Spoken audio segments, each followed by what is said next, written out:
Oh, you're still awake. I thought I was yesterday's news. I bet your left leg's crossed over your right. And your phone's at 49% battery. If I'm right, you owe me a cheer. If I'm wrong, smack me with an emoji. Let me feel the fame of having too many notifications. This absolute unit is Kang Ao. He's financially free. So, he escapes his mansion to camp in the snow. He finds this sort of thing exciting. It's all about boosting those survival skills. He parks his very not wild car. Gear goes on the sled. Skis on. He becomes his own pack mule. He follows mysterious footprints. Spooky. The snow is deep. So deep. Sunlight dapples poetically. Blah blah blah. It's a winter wonderland. He finds a clearing. And stops. This'll do, he probably thought.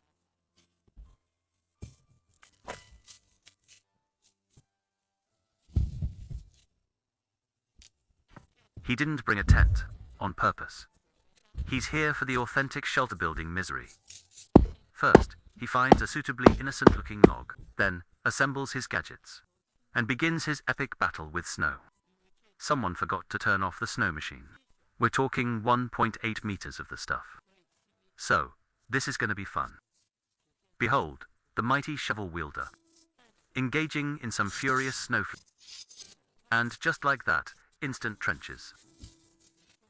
This prime real estate in the middle. That's his future frozen bachelor pad. From his snowy throne, he decides to go subterranean. Operation, dig a man cave. Step 1, dig.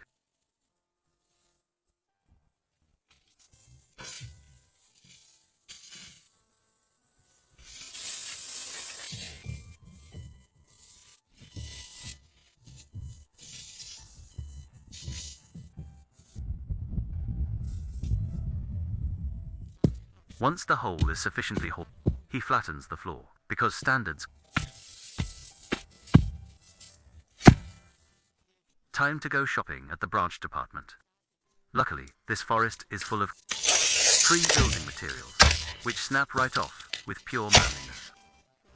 In no time at all, he has a respectable stick collection. He tidies them up a bit and hauls his loot back to the pit.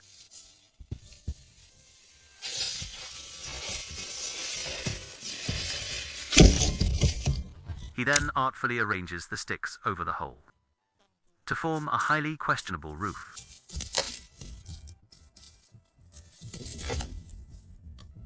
Realizing that parachuting in every time is impractical, Cody carves a handy sign. Welcome to the front door.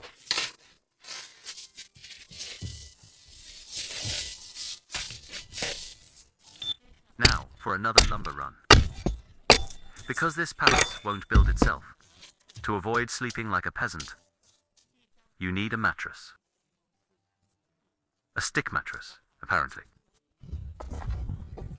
He grabbed some sticks, arranged them artfully on the frame, and completed his masterpiece of discomfort. But wait, it needs a topper. He gathered a giant pile of pine needles, because nothing says luxury like sleeping on pointy leaves.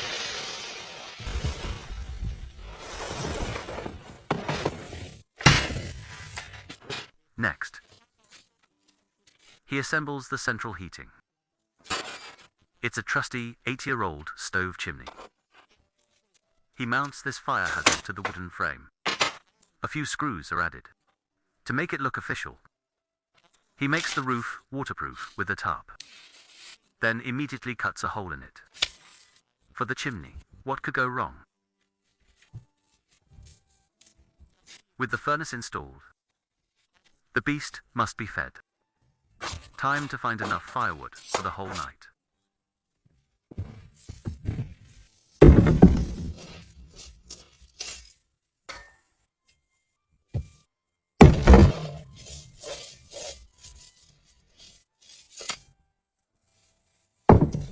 He returns, dragging a sled full of logs. A triumphant lumber hoarder. But before being burned, the wood must be judged. Only the most handsome, perfectly dry logs are worthy of the fire.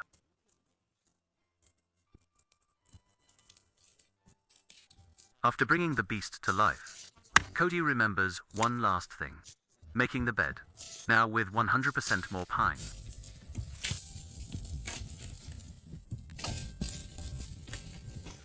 Time for the final challenge, the roof. First, plug the big gaps with some conveniently placed logs. Then, out comes the magical waterproof sheet, held down by nature's duct tape, snow.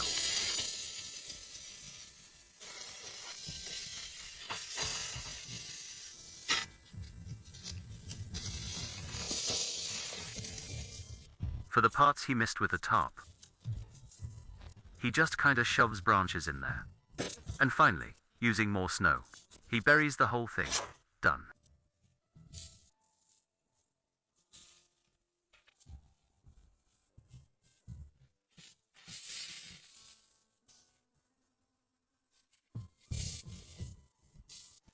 From the outside, it looks like, well, a pile of snow. And so, the mighty snow palace is complete. Cody demonstrates the highly dignified entrance. Outside, a smoke signal says food. Inside, it's time to feast.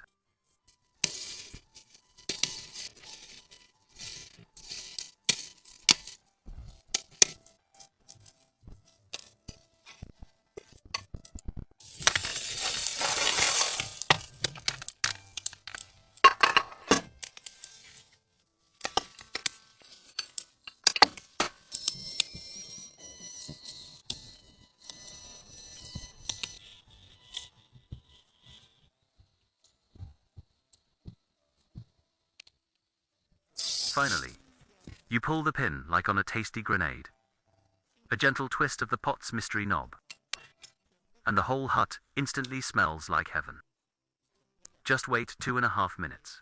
Dinner is served, magically. A starving Cody stares longingly. He cannot wait to demolish this hot, steaming pile of goodness.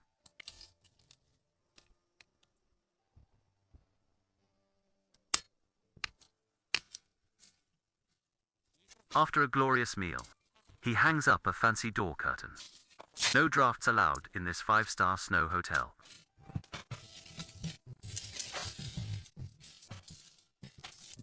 And with that, he's done. He busts out the OL knapsack, tells exhaustion to take a hike, and by the toasty fire, officially clocks out for the day.